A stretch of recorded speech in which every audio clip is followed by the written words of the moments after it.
दोस्तों मेरा नाम है संदीप जैन और आज हम आपके लिए लेकर आए कि इनकम टैक्स रिटर्न भरते समय आपको कौन कौन सी बातें ध्यान में रखनी है।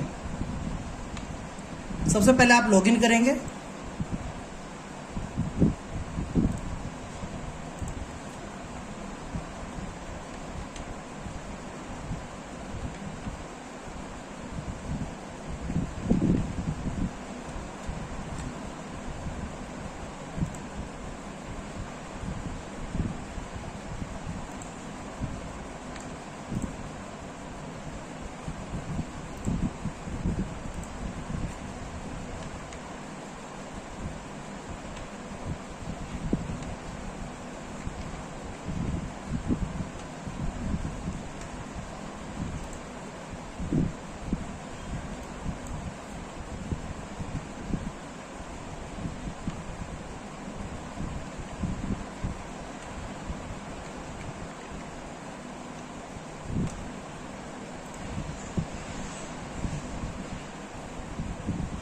तो दोस्तों सबसे पहले आप लॉगिन करेंगे। इनकम टैक्स रिटर्न भरने से पहले आपको कुछ बातों को जानना जरूरी है। अगर आपने इन बातों का ध्यान नहीं रखा तो आप पे आ सकता है नोटिस। देखिए कौन कौन सी वो बातें हैं।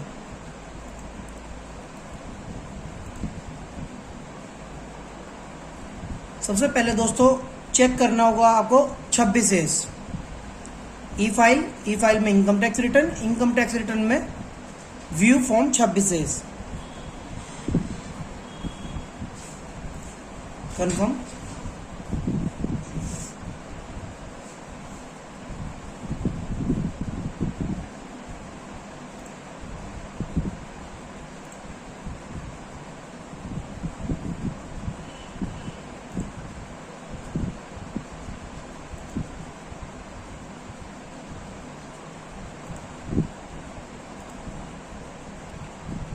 दोस्तों देखिए यहाँ पर पूछा असेसमेंट ईयर का मतलब होता है कि हमारा फाइनेंशियल ईयर एंडिंग कौन सा हुआ है 22-23, यानी असेसमेंट ईयर होता है 23-24 पे क्लिक करा और यहाँ पर आप एस्टिमेल कर सकते हैं। एस्टिमेल करने के बाद आप व्यू भी कर सकते हैं डाउनलोड, या आप एक्सपोर्ट भी कर सकते हैं पीडीएफ में। तो हम व्यू करते हैं। व्यू करने के बाद दोस्तों हमने देखा कि यहाँ पर हमारे 26 में कुछ भी नहीं आ रहा, यानी हमारा कोई भी टीडीएस नहीं कटा हुआ है। एक चीज और हम आपको बता देते हैं कि आप जो है आपको रिटर्न भरने चाहिए 31 मई के बाद। उसकी वजह क्या, क्योंकि फोर्थ क्वार्टर का टीडीएस जमा करने की ड्यू डेट होती है 30 अप्रैल और फोर्थ क्वार्टर की टीडीएस रिटर्न फाइल करने की ड्यू डेट होती है 31 मई। तो दोस्तों इसलिए आप टीडीएस रिटर्न फाइल करने की ड्यू डेट के बाद ही इनकम टैक्स रिटर्न फाइल करें। अदरवाइज अगर आप पहले भरते हैं और सपोज करो आपको कोई टीडीएस कटना है तो 26 में रिफ्लेक्ट नहीं करेगा, तो फिर आपको इनकम टैक्स से नोटिस आ सकता है क्योंकि आपने गलत रिटर्न फाइल करी है। तो उस रिटर्न से आपको गलत रिटर्न से बचने के लिए सबसे पहले आपको चेक करना है कि 26 चेक करने के बाद आपको ये देखना है कि क्या इसमें आपको टीडीएस आ रहा है या नहीं आ रहा, या आपको कोई टीडीएस कटना था और इसमें नहीं आया। ठीक, अगर आपको कोई टीडीएस नहीं कटना और आप पूरी तरीके से उस बात को जानते हैं कि आपको टीडीएस कटना ही नहीं है, कि कहीं से और आपकी इनकम नहीं है, तो आप रिटर्न फाइल कर सकते हैं। अगर आपको नहीं पता तो आप 31 मई तक का वेट करेंगे। वेट करने के बाद तभी आप रिटर्न फाइल करें। उससे क्या है कि एक तो आपका इनकम टैक्स नोटिस नहीं आएगा और रिटर्न इनकम टैक्स रिटर्न में जो भी आपने इनकम डिक्लेयर करी है वो आपकी एक्यूरेट लेवल पे होगी। ठीक है दोस्तों, सबसे पहले हम 26 चेक करेंगे।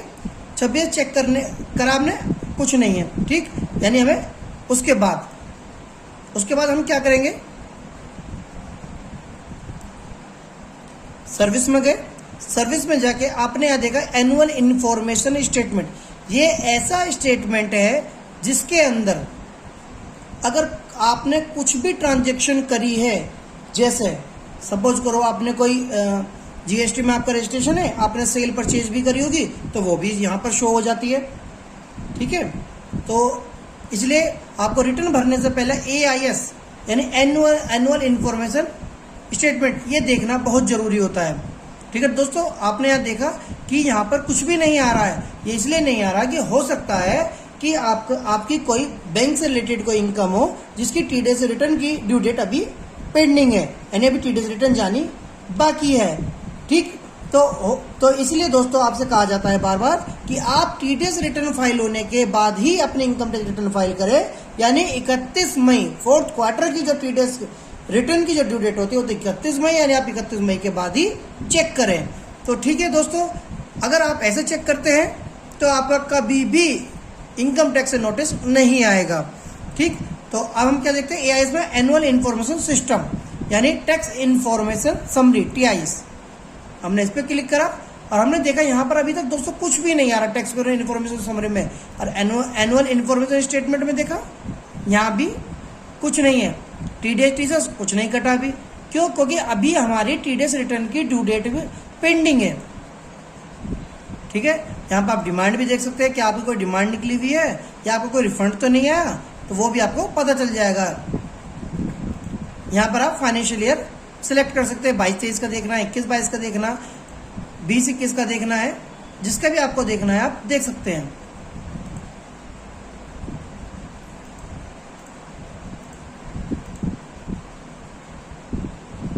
देखो दोस्तों, यहाँ पर अभी मैंने करा जैसे फाइनेंशियल 21-22, तो आपने देखा मैंने 21-22 का फाइनेंशियल ईयर क्लिक करने इसका मतलब होता है असेसमेंट ईयर 22 यानी लास्ट ईयर का।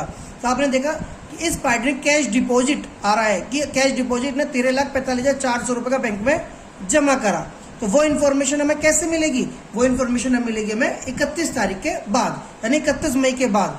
तो और सपोज करो इस क्लाइंट ने आज ही रिटर्न फाइल अपनी कर दी, ठीक, आज ही रिटर्न अगर इसने फाइल कर दी, हो सकता है 31 तारीख के बाद बैंक वाले अपनी इन्फॉर्मेशन पोर्टल पे चढ़ाए, इनके टीआईएस में चढ़ाए और वहां पर पता चले कि इन्होंने इतने रुपए का कैश डिपॉजिट करा, ठीक है, जिसकी इन्फॉर्मेशन इन्होंने इनकम टैक्स रिटर्न में भरते समय नहीं दी है। तो यानी क्या होगा, इनकम टैक्स रिटर्न वो गलत फाइल करी गई और इनकम टैक्स से नोटिस 100% आने के चांस बन गए। तो दोस्तों ऐसी भूल कर भी गलती ना करें, इसलिए आप इनकम टैक्स रिटर्न फाइल करने से पहले 3-4 चीजों को ध्यान में जरूर रखें। पहला 26S जरूर देखें, दूसरा एनुअल इन्फॉर्मेशन स्टेटमेंट जरूर देखें, यानी टैक्स उसके अंदर टैक्स पेयर इन्फॉर्मेशन समरी आती है पूरी, उसको आप जरूर चेक करें। ठीक है दोस्तों,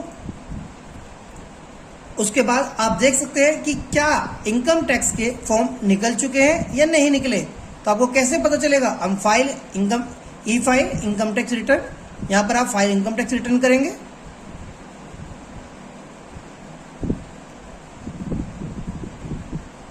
यहां असेसमेंट ईयर करेंगे आप, ठीक।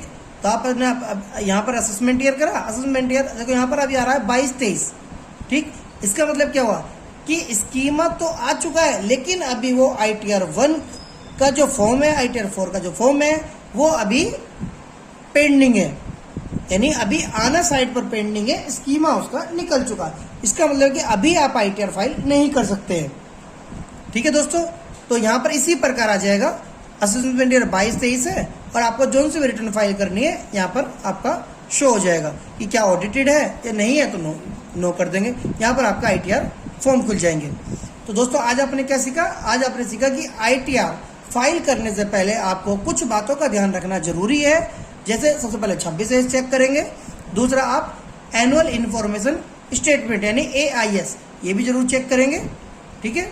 उसके बाद आप ये भी देखेंगे कि क्या आपकी कोई भी डिमांड पेंडिंग तो नहीं है, ठीक है दोस्तों। तो ये भी आपको जरूर देखना है कि टैक्स क्रेडिट कोई मिसमैच तो नहीं है, ये भी हम आपको बता देते हैं।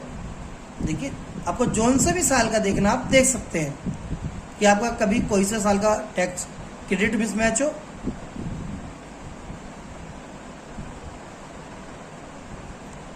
देख सकते हैं आप कि हमने देखा AY 16-17 का इस क्लाइंट का टैक्स क्रेडिट मिसमैच है, यानी चालान क्लेम किएगा ई रिटर्न में कितना 568 रुपये, BSR code no doubt of out. इसका मतलब क्या होता है? इसका मतलब ये है कि जब इन्होंने रिटर्न फाइल करी इस क्लाइंट ने AY 16-17 की, तो वहां तो इन्होंने क्या करा आपका जी, चालान में तो इनकम टैक्स रिटर्न फाइल करते समय उसमें तो डिटेल भर दी, लेकिन वो चालान जमा ही नहीं करा 26S में, वो चालान पोर्टल में जमा नहीं करा, इसलिए वो 26S में शो नहीं करा।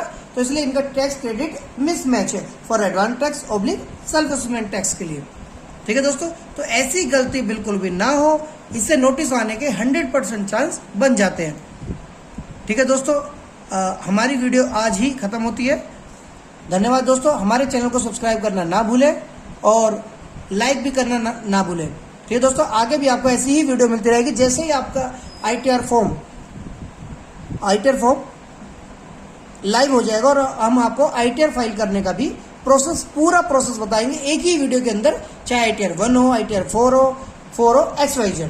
ठीक है दोस्तों, हमारी वीडियो के साथ जुड़े रहे, बने रहे, लाइक करना ना भूलें, सब्सक्राइब करना ना भूलें और बेल बटन पर भी क्लिक करना ना भूलें, जिससे कि आपको अधिक से अधिक नोटिफिकेशन मिलती रहेगी और एक ही वीडियो के अंदर सब कुछ। ठीक है दोस्तों, हमारी नेक्स्ट वीडियो के लिए आप हमारे चैनल पर बने रहिए। धन्यवाद दोस्तों।